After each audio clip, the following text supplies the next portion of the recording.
बोली वृंदावन बांके बिहारी लाल की जय। सच्चे दरबार की जय। श्री राधा कृष्ण भगवान की जय। श्रीमद् भागवत महापुराण की जय। सुखदेव भगवान की जय। व्यास भगवान की जय। भक्त और भगवान की जय। गुरुर्ब्रह्मा गुरुर्विष्णु गुरुर्देवो महेश्वराय। गुरुर्साक्षात् परं ब्रह्म तस्मै श्री गुरवे नमः। अखण्डमण्डलाकारं व्याप्तं येन चराचरं तत्फलं दर्शितं येन तस्मै श्री गुरवे नमः। ओंकारं बिन्दुसक्तं नित्यं ध्यायन्ति योगिना कामदं मोक्षदं चैव ओंकाराय नमो नमः। गजाननं भूतगणाधिसेवितं कपतिजम्बूफलचारुभक्षणं उमासुतं शोकविनाशकारकं नमामि विघ्नेश्वरपादपङ्कजम्। श्रीमद्भागवत महापुराण की जय। गौ माता की जय। माता पिता की जय। सद्गुरुदेव भगवान की जय। मातृपत्र चरण कमलेभ्यो नमः। श्री कृष्ण के चरणों में नमन करते हुए, श्रद्धेय मां शारदे को नमन करते हुए, श्रीमद् भागवत कथा ज्ञान अमृत का पान करने के लिए सभी भक्त वृंद भगवान के श्री चरणों में अपना ध्यान लगाएं और इस अमृतमयी कथा का पान करें और अपने आप को धन्य करें, अपने आप को कृतार्थ करें। बोलिए श्रीमद् भागवत महापुराण की जय। सप्तम स्कंद अथ एकादशो अध्याय। मानव धर्म, वर्ण धर्म और स्त्री धर्म का निरूपण। श्री सुखदेव जी कहते हैं, श्रुत्वे हितं साधु सभासभाजितं महत्तमाग्रण्य उरक्रमात्मनः युधिष्ठिरो दैत्यपतिर्मूर्धायुता प्रपच्छ भूयस्तनयं स्वयंभुव। भगवान में प्रहलाद जी के साधु समाज में सम्मानित पवित्र चरित्र सुनकर संत शिरोमणि युधिष्ठिर को बड़ा आनंद हुआ। उन्होंने नारद जी से और भी पूछा। युधिष्ठिर जी ने कहा, भगवच्छ्रोतुमिच्छामि नृणां धर्म सनातनम वर्णाश्रमाचरयुतं यतः पुमान् विन्दते परम्। भवान् प्रजापतिः साक्षादत्मजं परमेष्ठिना सुतानां संवतो बृहस्तपो योगसमाधिभिः नारायणं पराविप्रा धर्मगुहं परं विदुः करुणा साधव शान्ता स्तुतधा न तथा परे। भगवान, अब मैं वर्ण और आश्रम के सदाचार के साथ मनुष्य के सनातन धर्म का श्रवण करना चाहता हूँ, क्योंकि धर्म से ही मनुष्य को ज्ञान, भगवत प्रेम और साक्षात परम पुरुष भगवान की प्राप्ति होती है। आप स्वयं प्रजापति ब्रह्मा जी के पुत्र हैं और नारद जी आपकी तपस्या, योग एवं समाधि के कारण वे अपने दूसरे पुत्रों की अपेक्षा आपका अधिक सम्मान भी करते हैं। आपके समान नारायण परायण, दयालु, सदाचारी और शांत ब्राह्मण धर्म के गुप्त से गुप्त रहस्यों को जैसा यथार्थ रूप से जानते हैं, दूसरे लोग वैसा नहीं जानते।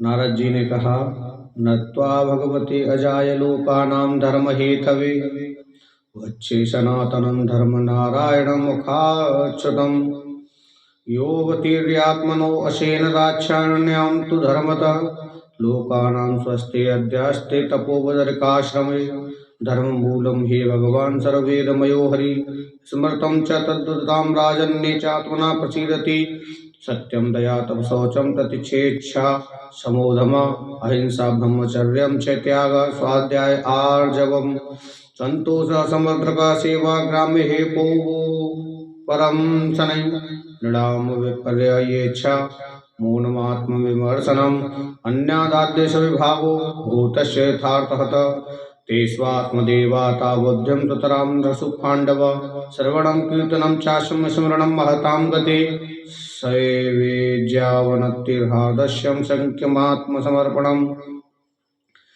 युधिष्ठिर, अजन्म भगवान ही समस्त धर्मों के मूल कारण हैं।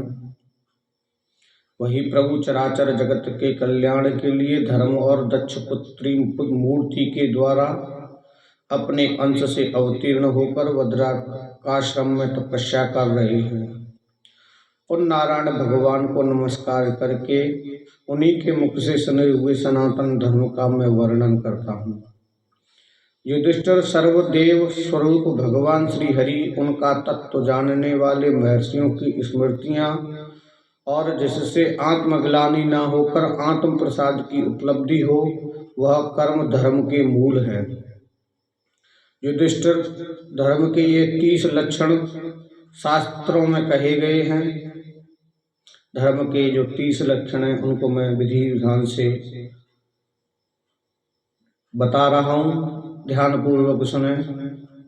सत्य, दया, तपस्या, शौच, तितिक्षा, उचित अनुचित का विचार, मन का संयम, इंद्रियों का संयम, अहिंसा, ब्रह्मचर्य, त्याग, स्वाध्याय, सरलता, संतोष, समदर्शी, महात्माओं की सेवा, धीरे धीरे सांसारिक भोगों की चेष्टा से निवृत्ति, मनुष्य के अभिमान पूर्ण प्रयत्नों का फल उल्टा ही होता है, ऐसा विचार, मौन, आत्मचिंतन, प्राणियों को अन्न आदि का यथायोग्य विभाजन, उनमें और विशेष करके मनुष्यों में अपने आत्मा तथा इष्ट देव का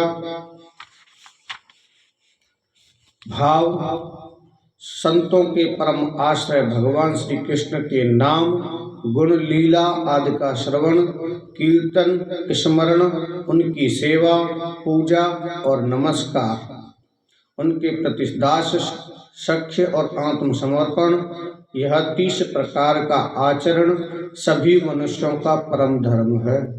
इसके पालन से सर्वात्मा भगवान प्रसन्न होते हैं। नृणामयं परो धर्म सर्वेषां समुदाहत त्रिसल्लक्षणावन्न राजन् सर्वात्मना येन तुष्यति।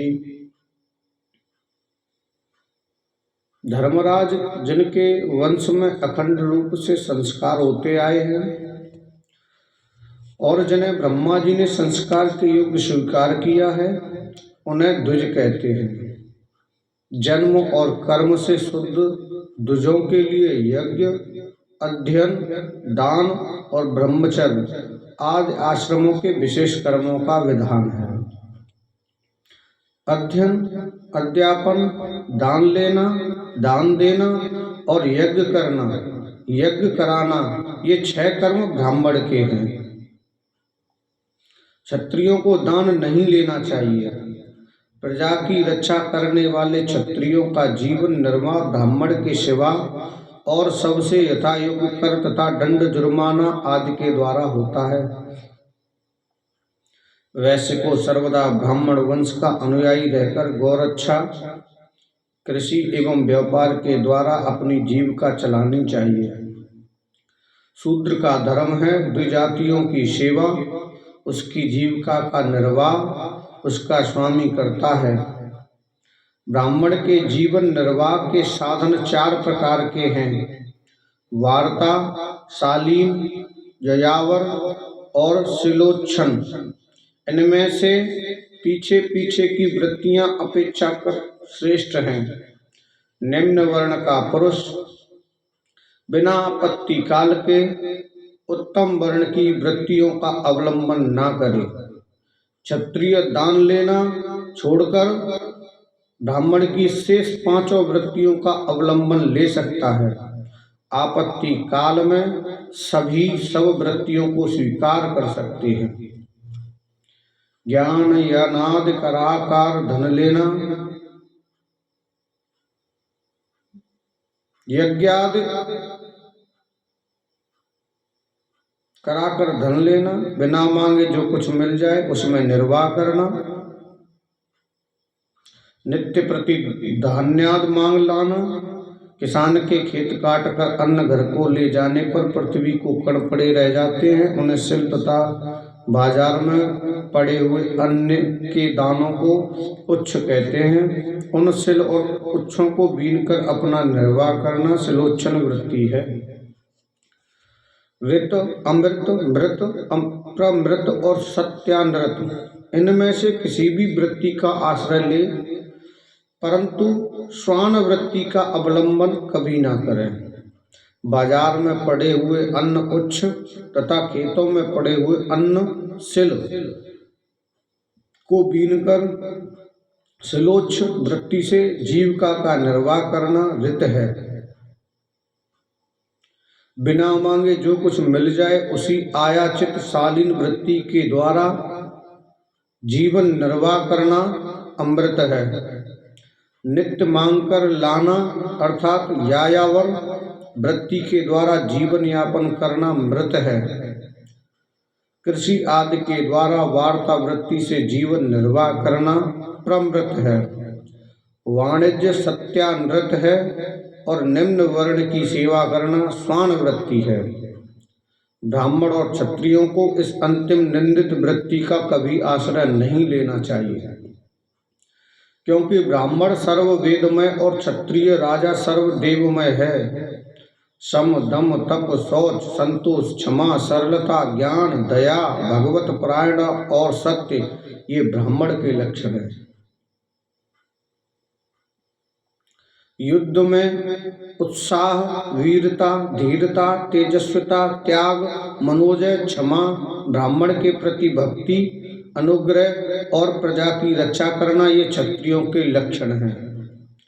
देवता, गुरु और भगवान के प्रति भक्ति, अर्थ, धर्म और काम, इन तीनों पुरुषार्थों की रक्षा करना आस्तिकता, उद्योगशीलता और व्यवहारिक निपुणता ये वैश्य के लक्षण हैं।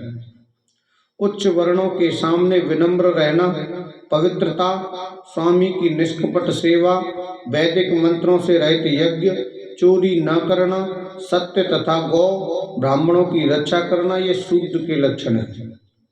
पति की सेवा करना, उसके अनुकूल रहना, पति के संबंधियों को प्रसन्न रखना और सर्वदा पति के नियमों की रक्षा करना ये पति को ही ईश्वर मानने वाली पतिव्रता स्त्रियों के धर्म है। साध्वी स्त्री को चाहिए कि झाड़ने, बुहारने, लीपने तथा चौक पूरने आदि से घर को और मनोहर वस्त्राभूषणों से अपने शरीर को अलंकृत रखे, सामग्रियों को साफ सुथरी रखे, अपनी पति देव की छोटी बड़ी इच्छाओं को समय के अनुसार पूर्ण करें, विनय, इंद्रिय संयम, सत्य एवं प्रिय वचनों से प्रेम पूर्वक पति देव की सेवा करें। प्रेम से बोलेंगे जय श्री कृष्ण, राधे राधे। जो कुछ मिल जाए उसी में संतुष्ट रहे, किसी भी वस्तु के लिए ललचावे नहीं, सभी कार्यों में चतुर एवं धर्मज्ञ हो, सत्य और प्रिय बोले, अपने कर्तव्य में सावधान रहे, पवित्रता और प्रेम से परिपूर्ण रहकर यदि पति पतित ना हो तो उसका सहवास करे। जो लक्ष्मी जी के समान पति परायणा होकर अपने पति की उसे साक्षात भगवान का स्वरूप समझकर सेवा करती है, उसके पतिदेव वैकुंठ लोक में भगवत स्वरूप को प्राप्त होते हैं और वह लक्ष्मी जी के समान उनके साथ आनंदित होती है। युधिष्ठिर जो चोरी तथा अन्यान्य पाप कर्म नहीं करते, उन अंत्यज तथा चांडाल आदि अंत वह साई वर्ण संकर जातियों की वृत्तियां वे ही हैं जो कुल परंपरा से उनके यहाँ चली आई हैं। वेददर्शी ऋषि मुनियों ने युग युग में प्राय मनुष्यों के स्वभाव के अनुसार धर्म की व्यवस्था की है। वही धर्म उनके लिए इस लोक और परलोक में कल्याणकारी है। जो स्वाभाविक वृत्ति का आश्रय लेकर अपने स्वधर्म का पालन करता है वह धीरे धीरे उन स्वाभाविक कर्मों से भी ऊपर उठ जाता है और गुणातीत हो जाता है। महाराज, जिस प्रकार बार बार बोने से खेत स्वयं ही शक्तिहीन हो जाता है और उसमें अंकुर उगना बंद हो जाता है, यहाँ तक कि उसमें बोया हुआ बीज भी नष्ट हो जाता है, उसी प्रकार यह चित्त जो वासनाओं का खजाना है, विषयों का अत्यंत सेवन करने से स्वयं ही उब जाता है। परंतु स्वल्प भोगों से ऐसा नहीं होता। जैसे एक एक बूंद घी डालने से आग नहीं बुझती, परंतु एक ही साथ अधिक घी पड़ जाए तो वह बुझ जाती है। जिस पुरुष के वर्ण को बतलाने वाला जो लक्षण कहा गया है वह यदि दूसरे वर्ण वालों में भी मिले तो उसे भी उसी वर्ण का समझना चाहिए। बोले वृंदावन बांके बिहारी लाल की जय।